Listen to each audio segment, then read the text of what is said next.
तो इस पार्ट के स्टार्ट में हमें शाओकी दिखाई जा रही होती जो कि सोच रही होती है यहाँ पे तो बहुत सारे कीड़े हैं, मैं तो अभी से डरने लग गई हूँ। और उसे उसके बाद तभी उसे शिंजी दिखता है जो कि किसी बबल टाइप चीज़ में था और वो उसके बारे में सोचती है अगर हमने इसे और देर तक यहीं पे रहने दिया तो ये डेंजर में हो सकता है। फिर तो शाओकी जुगनू को देखते हुए सोचती है जुगनू सिर्फ रात में निकलता है, ये ज़रूर रोशनी और गर्मी से डरता होगा। और उसके बाद तो वो अपना खंजर निकालती है और वो शिंजी की ओर बढ़ने लगती है।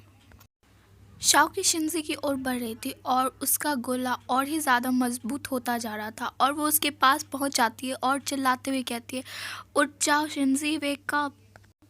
शाओकी मन के अंदर सोचती है कि शिंजी के शरीर के अंदर उसकी ऑरा बहुत ही ज़्यादा अस्त व्यस्त लगता है। क्या वो पागल हो चुका है? क्या उसने अपना दिमाग खो दिया है? फिर तो शाओकी शिंजी का हाथ पकड़कर कहती है कि वो टीवी के अंदर उसने ऐसा ही देखा था, शायद इसे ऐसा ही करते हैं, चलो इसे आजमाते हैं। शाओकी शिंजी को अपनी पावर शेयर कर रही थी। वो सोचती है कि मेरे इंटरनल मेरिडियन बहुत बुरी तरीके से रिएक्ट कर रहे हैं और उसके अंदर आग लग रही है। क्या शिंजी को भी यही महसूस हो रहा होगा? और शिंजी को पावर शेयर करते करते उसके माथे के ऊपर एक लोटस का निशान आ जाता है और उसे शिंजी के मन की आवाज़ सुनाई देती है जहाँ पे कोई चिल्ला रहा था, हेल्प मी, मेरी मदद करो।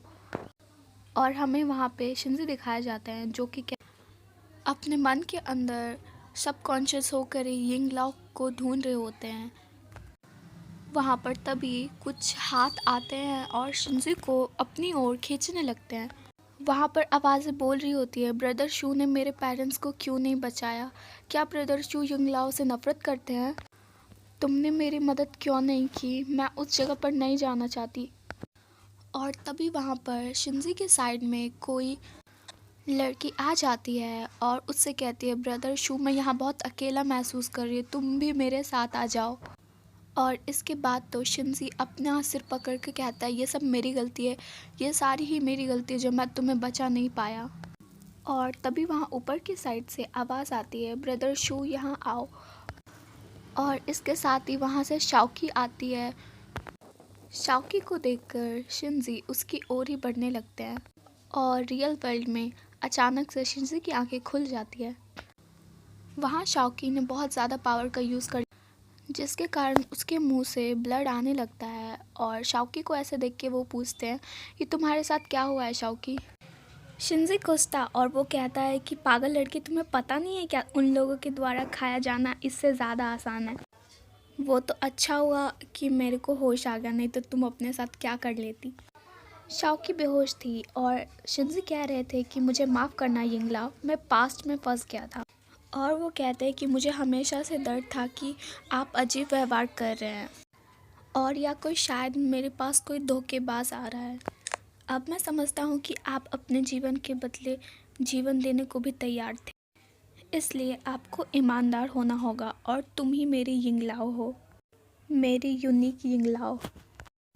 इसके बाद तो सीन चेंज होता है, हमें शो दिखाया जाता है जो कि अभी तक हमलावरों से लड़ रहा होता है और वो शिंजी और शाओकी को आते हुए देखता है और वो पूछता है कि इसके साथ क्या हुआ।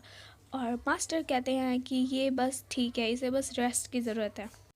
शू पूछता है कि आपकी सांसें बदल चुकी हैं और आप पहले से ज़्यादा स्मूथ और अच्छे लग रहे हैं, क्या कुछ हुआ है? फिर तो शिंजी कहने लगते हैं कि मैं अभी अभी काले टिड्डों के राजा के जाल में फंस गया था।